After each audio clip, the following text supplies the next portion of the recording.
तो ये class 10th के 15 जून यानी कि आज कौन सा दिन है, सोमवार, ये क्लास है। आज के क्लास में हम लोग पढ़ेंगे थोड़ा सा मैथ थोड़ा ही पढ़ेंगे और पढ़ेंगे बायोलॉजी, ठीक है। और ये आज तुम लोग का ऑनलाइन क्लास का क्या है, ऑनलाइन क्लास का लास्ट क्लास है, ठीक है। इसके बाद ऑनलाइन में एक भी क्लास नहीं होगा। आज के बाद सीधे कब पढ़ाई होगा, 18 तारीख को कोचिंग में, सीधे 18 तारीख के शाम में सीधे आना, ठीक है। 18 तारीख के शाम में सीधे हम लोग मिलेंगे कोचिंग में, ठीक। 2-3 दिन ही बचा हुआ हमें आने में। अब तो 15 तारीख है, 16 तक में एग्जाम है, 17 को ट्रेन पकड़ेंगे, 28 को आ ही जाएंगे, ठीक। शहर में रहते रहते बोर हो चुके, इतने दिन हो गए, ठीक। तो आज का लास्ट क्लास होगा ऑनलाइन का, ठीक है। तो सीधा हम लोग उसका कोचिंग में लेंगे और कोचिंग आएंगे तो हम चेक करेंगे सभी चीज़, तुम लोग अभी तक जितना पढ़ाई हुआ सब कॉपी में नोट किया हुआ है कि नहीं, जितना भी मैथ में हम पढ़ाए सब लिखा है कि नहीं, हम कॉपी चेक करेंगे। तो जो नहीं बनाया अभी तक कॉपी एकदम बना लेना कॉपी, ठीक है, नहीं तो फिर समझ लेना वहाँ आने के बाद फिर पाइप टूटेगा नहीं तो कॉपी अच्छे से सब बना कर रखना, ठीक है। ऐसे ऐसे भी इतना दिन हो गया किसी को मारे नहीं है यहाँ पे, ठीक है, मिस कर रहे हैं पीटना वहाँ का। अच्छा आएंगे, 1 महीना का बदला एक ही बार निकालेंगे सबको पूछ करके, फिर आएंगे तो लगेगा तो टेस्ट वगैरह भी होगा, ठीक है। देखो तो अब स्टार्ट करते हैं। मैथ में थ्योरम 6.5 तक पढ़े थे, थ्योरम 6.6 थोड़ा समझ लेते हैं क्या है, परिमेय 6.6 क्या कहता है, ये सब हम लिखवाएंगे अभी वहाँ पे आने के बाद, फिर से लिखवाएंगे, अभी बस ऐसे समझ लो थ्योरम 6.6 क्या कहता है। मैथ में थ्योरम 6.6 ये कहता है कि अगर दो त्रिभुज समरूप है, मान लो दो त्रिभुज है, ये रुको, त्रिभुज जब हम ले ही सकते हैं यहाँ से तो कितना कष्ट करेंगे फालतू में। इधर गया त्रिभुज, अब ये रहा, मान लो एक ये त्रिभुज है, एक ये त्रिभुज है ना, दो त्रिभुज है, ये दोनों त्रिभुज क्या है, समरूप है। इस त्रिभुज का नाम है मान लो ए बी सी और इस त्रिभुज का नाम क्या है, डी ई एफ। ये दोनों त्रिभुज कैसा है, समरूप है। अगर ये दोनों त्रिभुज समरूप होगा तो क्या होगा, थ्योरम 6.6 क्या कहता है, अगर दो त्रिभुज समरूप है तो दोनों के क्षेत्रफल का अनुपात, यानी कि एरिया ऑफ ट्राइंगल, इस त्रिभुज का क्षेत्रफल क्या हो जाएगा, एबीसी, एरिया ऑफ त्रिभुज एबीसी बटा एरिया ऑफ त्रिभुज डीईएफ, दोनों त्रिभुज का जो क्षेत्रफल का अनुपात होगा बताए किसके बराबर होगा, तो दोनों त्रिभुज के संगत भुजा के अनुपात के वर्ग के बराबर होगा, दोनों त्रिभुज के संगत भुजा के अनुपात के वर्ग के बराबर होगा। नहीं समझ आ रहा है इसका मतलब, इसका मतलब ये हुआ कि ये भुजा देखो AB का संगत भुजा इधर क्या है, DE, तो इस दोनों त्रिभुज के क्षेत्रफल का अनुपात AB बटा DE के अनुपात के वर्ग के बराबर होगा, यही नहीं BC बटा EF के अनुपात के वर्ग के बराबर भी होगा, और AC बटा DF के अनुपात के वर्ग के भी बराबर होगा। ऐसा यही कहता है थ्योरम 6.6, अगर दो त्रिभुज समरूप है तो दोनों त्रिभुजों के क्षेत्रफल का अनुपात उनके संगत भुजा के वर्गों के अनुपात के वर्गों के बराबर होगा, ऐसा होता है। अगर दो त्रिभुज कहीं भी समरूप है तो इस ढंग का चीजें देखने को मिलेगा, ये कहता है हमारा थ्योरम 6.6। इसका काम आएगा एक्सरसाइज 6.4 में, इसका बहुत सारा वर्क है, ठीक है, ये देखेंगे उसमें आगे। ये था थ्योरम 6.6। थ्योरम 6.7 थोड़ा समझते हैं। अच्छा इसके बाद पाइथागोरस का थ्योरम स्टार्ट हो गया, ये यहाँ तक थ्योरम किन्होंने दिया, थेल्स ने। आगे जो थ्योरम हम अभी कराएंगे, ठीक है, 1 मिनट इसको डिलीट करने दो, ठीक है। अभी जो थ्योरम कराएंगे ये थ्योरम दिया है किन्होंने, ये थ्योरम दिया है पाइथागोरस ने। अभी हम लोग पाइथागोरस का थ्योरम देखेंगे। पाइथागोरस नाम सुना होगा इनके बारे में, अब ऐसी बात है, इनके कुछ थ्योरम के बारे में देखेंगे। ये इन्होंने समकोण त्रिभुजों पे थ्योरम दिया था, ये ले लेते समकोण त्रिभुज। ये इन्होंने जो थ्योरम दिया उनमें पहला थ्योरम देखते हैं, थ्योरम 6.7। थ्योरम 6.7 ये क्या कहता है, थ्योरम 6.7 कहता है अगर कोई समकोण त्रिभुज है, मान लीजिए त्रिभुज है ए बी सी, समकोण त्रिभुज के समकोण वाले शीर्ष, समकोण वाला शीर्ष ये है ना, किसी समकोण त्रिभुज के समकोण वाले शीर्ष से कर्ण पर अगर एक लंब डाला जाए, लंब डाला जाए मतलब एक ऐसी रेखा खींचा जाए कि कर्ण पे ये क्या हो 90 डिग्री का कोण बनाए, यहाँ कर्ण पे अगर एक लंब डाला जाए ऐसा, अगर ऐसा हो, अगर ऐसा होता है कि किसी समकोण त्रिभुज के समकोण वाले शीर्ष से कर्ण पर एक लंब डाला जाए, तो दो जो नया त्रिभुज बना है ना, ये और ये, मान लो यहाँ डी दे देते हैं, ये त्रिभुज ए बी डी और बी डी सी, ये दोनों त्रिभुज आपस में समरूप हो गए, तो त्रिभुज ए बी डी और बी डी सी ये आपस में क्या होगा, समरूप होगा। यही नहीं, ये त्रिभुज बड़े त्रिभुज के समरूप होगा और ये त्रिभुज भी बड़े त्रिभुज के समरूप होगा, ऐसा ये कहता है। मतलब ये जो थ्योरम है इसमें यही बोला जा रहा है कि अगर ऐसा हो तो ये त्रिभुज, ये दोनों त्रिभुज आपस में समरूप होंगे और ये त्रिभुज बड़े त्रिभुज समरूप होगा और ये त्रिभुज भी बड़े त्रिभुज एबीसी समरूप होगा। ये थ्योरम 6.7 कहता है, ठीक। और थ्योरम 6.8 जो है most world famous theorem, theorem 6.8, ये क्या कहता है, बहुत आसान थ्योरम, ये यही कहता है कि कोई समकोण त्रिभुज है, इसका कर्ण का जो स्क्वायर होता है बाकी अन्य दो भुजा के वर्गों के बराबर होता है। यानी कि ये थ्योरम ये कहता है कि कर्ण का स्क्वायर बराबर होता है लंब का स्क्वायर प्लस में आधार का स्क्वायर। ये थ्योरम 6.8 कहता है, समकोण त्रिभुज में ऐसा होता है। और थ्योरम 6.9 ये क्या कहता है, तो थ्योरम 6.9 ये कहता है कि अगर किसी त्रिभुज में कर्ण का स्क्वायर बराबर है लंब स्क्वायर प्लस आधार स्क्वायर के, तो पक्का वो त्रिभुज समकोण त्रिभुज होगा। बस यही था सभी थ्योरम। नहीं समझ आ रहा होगा बहुत लोगों को, सर ये क्या भरा रहे हैं, क्या बोल रहे हैं, समझने वाले, कोई बात नहीं, टेंशन मत लो। अब ऑफलाइन क्लास में आ ही जाएंगे, उस समय तुमको जो भी डाउट है, जो कुछ भी नहीं समझ आ रहा है, वो सब वहाँ पे हम समझा देंगे, ठीक है। तो मैथ में और आगे क्या ही बताए, कोई चैप्टर तो अभी है नहीं यहाँ बताने वाला, नहीं तो जो कि भी बताते भी, जैसे क्वेश्चन आगे कराने का, तो इसलिए ज़्यादा समय मैथ में भी दे नहीं पा रहा है, ठीक है। तो वहाँ आने के बाद ही अब मैथ होगा अच्छे से। अभी अब हम लोग बायोलॉजी को ख़त्म कर लेते हैं, ठीक है। बायोलॉजी में जहाँ तक थे हम लोग रक्त का परिसंचरण देख रहे थे, उसको खत्म करते हैं। हम लोग हृदय का कार्य देख रहे थे, याद है, हृदय का कार्य विधि, हृदय का कार्य विधि। बताओ हृदय में कितने वेश्म होते हैं, 4, कौन कौन सा, दायां आलिन दायां निलय, बायां आलिन बायां निलय, बताए थे।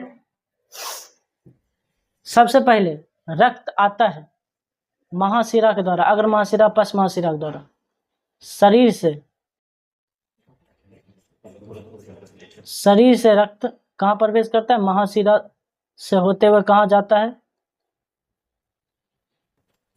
अब एक मिनट, दायां आलिंद में, सबसे पहले कहाँ गया था, दायां आलिंद में, उसके बाद दायां आलिंद से कहाँ गया था, दायां निलय में, दायां निलय से होते हुए शिथिलन संकुचन कान एक पाइप में घुस गया था, उसका नाम क्या था, फुफ्फुस धमनी, अशुद्ध रक्त था, फुफ्फुस धमनी में प्रवेश कर गया, फुफ्फुस धमनी से होते हुए कहाँ चला गया था रक्त, फेफड़ा में शुद्ध होने के लिए, फेफड़ा में जाने के बाद ये रक्त क्या हो गया, शुद्ध होने के बाद ये रक्त फिर फुफ्फुस शिरा से होते हुए फिर कहाँ चला आया, फुफ्फुस शिरा से होते हुए फिर ये कहाँ चला आया, तो ये चला आया, एक मिनट, बायां आलिंद में, फुफ्फुस शिरा से होते हुए कहाँ चला आया, बायां आलिंद में, फिर बायां आलिंद से होते हुए कहाँ चला आया, बायां निलय में, फिर बायां निलय से होते हुए फिर कहाँ, किस नली में प्रवेश किया, महाधमनी में, फिर महाधमनी से होते हुए कहाँ चला गया, फिर शरीर में वापस चला गया, ठीक है। यही पूरा प्रक्रिया पढ़े थे ना हम लोग। यहाँ देखो इसमें क्या था, इसमें सबसे पहले रक्त आया था यहाँ से महाधमनी से, सॉरी महाशिरा से होते हुए, अरे ये क्या हो रहा है, हाँ, इससे होते हुए आया था रक्त और इसमें प्रवेश किया था दायां आलिंद में, दायां आलिंद से फिर दायां नीलम आ गया था, यहाँ से होते हुए फिर शिथिलन संकुचन कान इस पाइप में घुस गया था, जिसका नाम क्या है, फुफ्फुस धमनी, क्योंकि अशुद्ध रक्त है। यहाँ से होते हुए कहाँ चल गया था ये, फेफड़ा में, फेफड़ा से होते हुए फिर शुद्ध हो गया, शुद्ध होने के बाद फिर फुफ्फुस शिरा में आ गया रक्त, फुफ्फुस शिरा से होते हुए फिर चला यहाँ बायां आलिंद में, फिर नीचे आ गया, फिर शीतलन संकुचन कारण फिर इस पाइप में चला गया महाधमनी में, होते हुए फिर कहाँ चल गया, शरीर में। अच्छा, इस प्रक्रिया में तुम देखो कि रक्त को इस प्रक्रिया में 2 बार हृदय से गुजरना पड़ा है ना। पहले रक्त हृदय में आया, ठीक है, ऐसा एक मिनट को, पहले रक्त हृदय में आया, फिर यहाँ से होते हुए कहाँ चल गया, फेफड़ा में, हृदय से चल गया ना बाहर, फिर वापस हृदय में आया, फिर तब गया शरीर में। पहले शरीर से हृदय में, फिर फेफड़ा में, फिर हृदय में, फिर शरीर में। 2 बार रक्त को यहाँ पे हृदय में आना पड़ा इस प्रक्रिया में। इस प्रक्रिया की वजह से इसे क्या कहते हैं, रक्त का द्विगुण परिवहन भी कहते हैं। इस प्रक्रिया को रक्त का द्विगुण परिवहन भी कहा जाता है, द्विगुण परिवहन, ठीक है, क्योंकि 2 बार रक्त को प्रवेश करना पड़ा। तुम देखो यहीं पे नीचे स्क्रॉल करते हैं, ये देखो तो यहाँ से आया ना भी, ये शरीर है, शरीर से पहले हृदय में गया रक्त, हृदय चल गया कहाँ, फेफड़ा में, फेफड़ा से फिर वापस हृदय में आया, 2 बार ना आया, फिर तब जाके शरीर में गया। तो ऐसे करके काम करना पड़ा, इसको रक्त का द्विगुण परिवहन भी कहते हैं, 2 बार क्योंकि काम करना पड़ रहा है। ठीक, ये सब तो समझ ली। अब हम लोग को ये समझना है इसके बाद कि जो हृदय है, हृदय में शीतलन संकुचन हमेशा होते रहता है, ये बताइए थे, हमेशा हृदय सिकुड़ता है, फैलता है, सिकुड़ता है, फैलता है। हृदय जो सिकुड़ता है, फैलता है, इसी वजह से नहीं ये पूरा का पूरा ये रक्त जो है ये टर्न लेकर फिर इसमें घुस जा रहा था पूरे इसमें, यहाँ भी शीतलन संकुचन के कारण ही ऐसा हो रहा था, सिकुड़ता फैलता, प्रेशर बनता है इसी कारण से। तो रक्त हृदय में ये जो शीतलन मतलब सिकुड़ना फैलना जो होता है उसको कहते हैं शीतलन और संकुचन, इसे कहते हैं शिथिलन, सिस्टोल डायस्टोल इसे कहते हैं शीतलन और संकुचन, ठीक है, ये कहा जाता है शीतलन और संकुचन। और ये होना बहुत ज्यादा जरूरी है। कैसे होता है, ये होता है खास प्रकार के एक विद्युत आवेग के कारण। इसके लिए भी तो एनर्जी चाहिए होगा ना, हृदय इतना तेज से धड़क रहा है, धक धक जो कर रहा है, पूरा पूरा फैल रहा है, सिकुड़ रहा है पूरा, ये कैसे हो पा रहा है, एक खास प्रकार के विद्युत आवेग के कारण हो पाता है। और वो मिलता कहाँ से, SA नोड से, SA नोड, ठीक है, SA नोड जो है इससे ये विद्युत आवेग मिल पाता है, ठीक है, विद्युत आवेग इससे मिलता है, बिना इसके वो काम कर ही नहीं पाएगा। और वैसी बात है, विद्युत आवेग जब तक नहीं मिल पाएगा तो काम कैसे करेगा, सोचो, मतलब ये वर्क ही पूरा करता है इसी वजह से। तो ये जो ऐसे नोड है ये पूरा पूरा बिजली का आवेग प्रदान करता है इसको हम लोग साइनो ऑरिकुलर नोड भी कहते हैं, ठीक है, sino auricular node full form इसे बोला जाता है, शॉर्ट में ऐसे नोड इसे बोलते हैं। ये बिजली प्रदान करता है हार्ट को, समझो ना, हार्ट को क्या प्रदान करता है, ये विद्युत आवेग प्रदान करता है, तब जाके हृदय बहुत तेज से क्या शीतलन संकुचन हो पाता है, बिजली पूरा का पूरा प्रदान करता है, ठीक है। कभी देखा होगा इसी वजह से कि इतना पता चल गया हार्ट में बिजली चाहिए उसको संकुचित शरीर करने के लिए, और ये बिजली है छोटा, बहुत कम बिजली चाहिए होता है, वो कहाँ से मिलता है, वो विद्युत आवेग वो मिलता है ऐसे नोड से। ऐसे नोड को पेस मेकर भी कहा जाता है, पेस मेकर, ठीक है।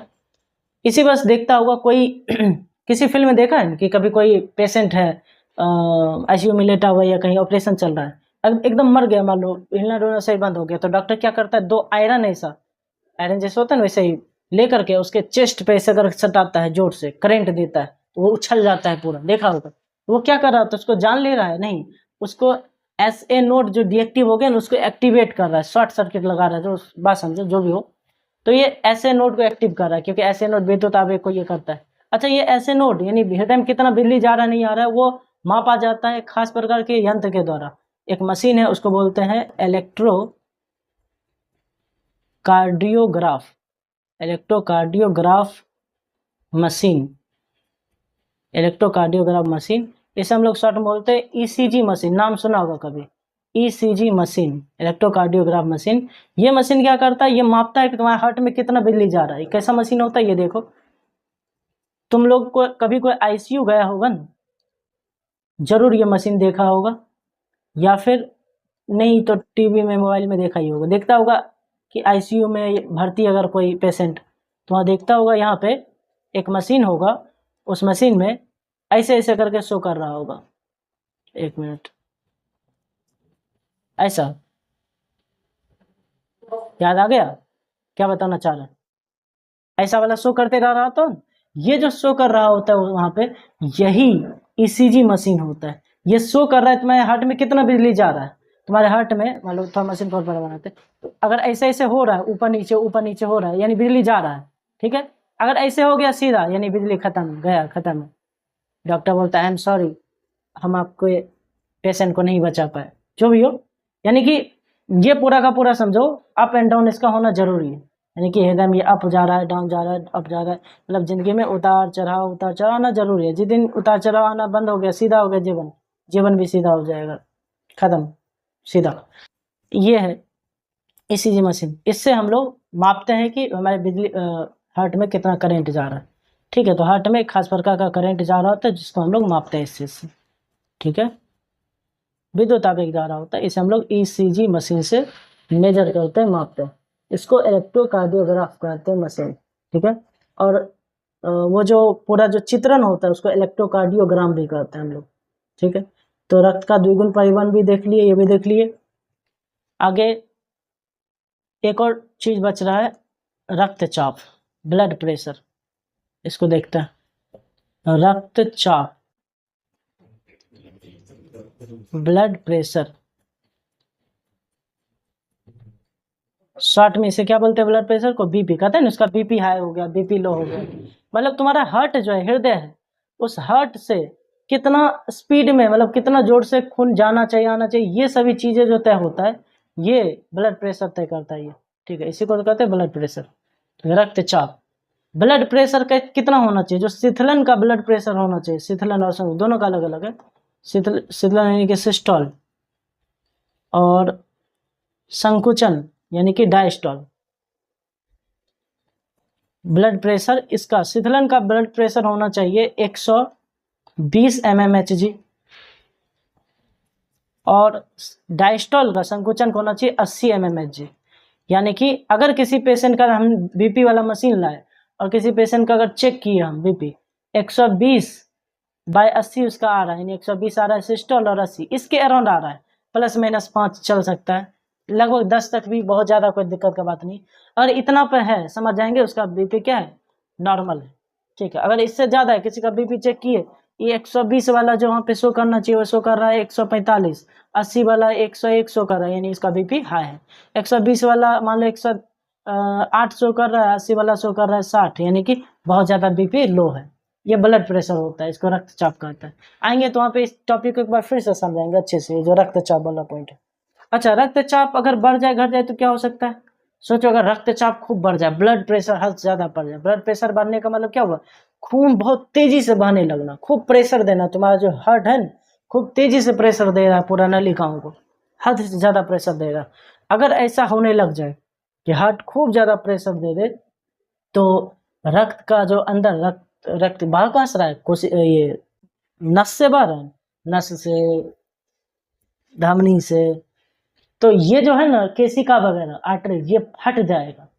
अंदर में जो तुम्हारा नसें हैं हृदय के पास, पतला पतला नस, वो फट जाएगा। जैसे ही फटेगा तो खून सब अंदर में ही निकलना स्टार्ट हो जाएगा, जाम हो जाएगा और खत्म हो जाएगा इंसान उसी समय। हार्ट अटैक उसी को तो कहते हैं, हृदय भी धड़कना बंद हो जाएगा, रुक जाएगा, पूरा कार्यविधि ही बंद हो जाएगा।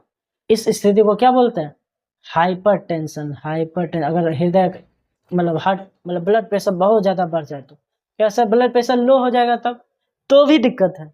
बहुत ज़्यादा ब्लड प्रेशर जब हाई लो कराता है देखिएगा, परेशान हो जाएगा पूरा, गुस्सा खूब उठने लग जाएगा, पसीना चल रहा है, पूरा गर्मी लग रहा है, शरीर अजीब सा हो रहा है। अब ब्लड प्रेशर लो होगा तो सुस्ता जाएगा आदमी, पूरा सुस्त हो जाएगा, ऐसा है कंडीशन। हाइपर टेंशन का होता है, ब्लड प्रेशर बढ़ जाएगा तो। अच्छा, ब्लड प्रेशर जिस मशीन से मापा जाता है उस मशीन को बोलते हैं स्फिग्मोमैनोमीटर। स्फिग्मोमैनोमीटर, ये ब्लड प्रेशर मापने का मशीन होता है, ठीक है। हर साल जब ये चैप्टर पढ़ाते थे तो क्लास में रहते थे, तो क्लास में किसी एक का बीपी जो है ना चेक करके माप करके बताते थे, किसी स्टूडेंट को बुलाते थे। और बीपी कैसे मापते हैं, जैसे ये ना हाथ है तो हाथ में लगा देते, कभी देखा होगा, मापाया होगा, तो पाइप लगा करके वैसे करके मापते थे मशीन में। तो हर साल ऐसा ही करते थे, पिछले बैच में भी हुआ था। लेकिन तुम लोग के बैच में क्या है कि जो जब ये टॉपिक पढ़ा रहे हैं तो हम क्लास में है ही नहीं, तो कैसे करें, ठीक है। तो बीपी माप करके प्रैक्टिकली बताते थे, फिर ये वाला टॉपिक समझाते थे, अच्छे से समझ में आता था। तो ये स्फिग्मोमैनोमीटर नामक मशीन होता है जिससे क्या मापते हैं, बीपी मापते हैं। तो ये लास्ट टॉपिक था तुम्हारा इसका। अच्छा, ब्लड प्रेशर रक्तचाप का याद रखना, 120 सिस्टोल होना चाहिए संकुचन का, और 80 होना चाहिए, 80 होना चाहिए किसका, डायस्टल का। ये याद रखना, ये क्वेश्चन पूछा जाएगा बहुत ज़्यादा, ठीक है। तो ये था चैप्टर परिवहन का, ये चैप्टर खत्म होता है। थोड़ा बहुत जो भी बच जाएगा अब वहाँ पे आकर के कराएंगे। तो मैथ में हम लोग अभी तक ऑनलाइन क्लास जो भी हम लोग किए शुरू से 26 तारीख से जो कर रहे हैं, 25 तारीख सॉरी, तो मैथ का चैप्टर 7 पूरा खत्म हो गया है ना, चैप्टर 7 खत्म हो गया पूरा। हिस्ट्री में चैप्टर 2 खत्म हो गया पूरा। बायोलॉजी में चैप्टर 3 खत्म हो गया, ठीक है। बहुत ज़्यादा तो नहीं हुआ इन दिनों, लेकिन ठीक ठाक। अब क्या ही कर सकते हैं, 1 घंटा में हम क्या ही पढ़ा सकते थे, 1 घंटा करते हैं, 25 मिनट 20 मिनट में क्या ही पढ़ाएंगे, इतना देर ही तो पढ़ा रहे थे, ठीक। तो बस अब करना ये कि अब जब आएंगे वहाँ पे तो हम कॉपी चेक करेंगे, सभी जितना भी अभी तक लिखा हुआ है ना, सब नोट्स जो भी लिखा हुआ है वो सब नोट कर लेना अच्छे से, ठीक है। अब आज तो हो गया 15 तारीख, अब कल मेरा एग्ज़ाम है 16 तारीख है। 16 को सुबह भी एग्ज़ाम होगा, मतलब 2 शिफ्ट में मेरा एग्ज़ाम है, तो इसलिए पूरा बिजी रह जाएंगे। 16 को शाम में एग्ज़ाम दे के आएंगे 6:30-7 बजे, और फिर तुरंत निकल जाएंगे। फिर सुबह 17 तारीख को सुबह में ही ट्रेन है, फिर ट्रेन पकड़ना पड़ेगा। फिर 18 को सुबह 9-10 बजे तक में आ जाएंगे घर, 18 को घर आएंगे, फिर 18 को शाम से तुम लोगों का क्लास चालू होगा। तो इतना दिन तक कष्ट किया ऑनलाइन पढ़ने का, ठीक है। ऐसे तो हम मजबूरी था मेरा आना, अगर मान लो ऑनलाइन नहीं पढ़ पाता, सब नहीं समझ आता तो फिर क्या होता है, बंद देना पड़ता इतना दिन तक, बहुत दिक्कत नुकसान हो जाता। तो ऑनलाइन क्लास में इतने दिनों तक, लगभग 20 दिन हो गया होगा, इतने दिनों तक थोड़ा कष्ट किया, ठीक है, और पढ़ा लगातार। इसके लिए सबको थैंक यू, थोड़ा साथ दिया, सहयोग दिया इस चीज़ में, क्योंकि डिस्टेंस वाला क्लास में पता है ये दिक्कत होता ही है। थोड़ा कष्ट किया, कोई बात नहीं। अब 18 तारीख से तो हम आ ही जाएंगे। तो अब हम लोग मिलेंगे कब, अब मिलेंगे सीधे हम लोग, अब सीधे तुम लोग का चेहरा देखने को मिलेगा। यहाँ तो कुछ देख भी नहीं पाते पीछे कौन है नहीं है कैसे है, अकेले अभी रूम में बैठे हैं, और ये फैन चल रहा है इधर, पढ़ा रहे हैं, ठीक है। तो देखो इसमें हम लोग अब 18 तारीख को, 18 जून को सीधे मिलते हैं कोचिंग में, ठीक। आराम से नोट्स वगैरह बना लेना, ठीक है। और उसके बाद हो सकता है आने का मन नहीं करेगा 18 तारीख को, क्योंकि इतना दिन तक कोचिंग नहीं ना है, अब क्या जाएंगे कोचिंग, मन भी नहीं करा जाएंगे, मन नहीं करेगा तो भी आना है। 10th का एग्जाम है तुम लोग का, बात समझ रहे हैं, बोर्ड एग्जाम में इंपॉर्टेंट है, नहीं तो हमें क्या जरूरत है इतना मेहनत करके पढ़ाने का, बताओ, ठीक। तो चलो फाइनली अब हम लोग मिलेंगे सीधे ऑनलाइन ऑफलाइन क्लास में, कोचिंग में ही मिलेंगे, ठीक है। तो बंद करते हैं क्लास को यहीं पे, चलो मिलते हैं सीधे 18 तारीख को कोचिंग में।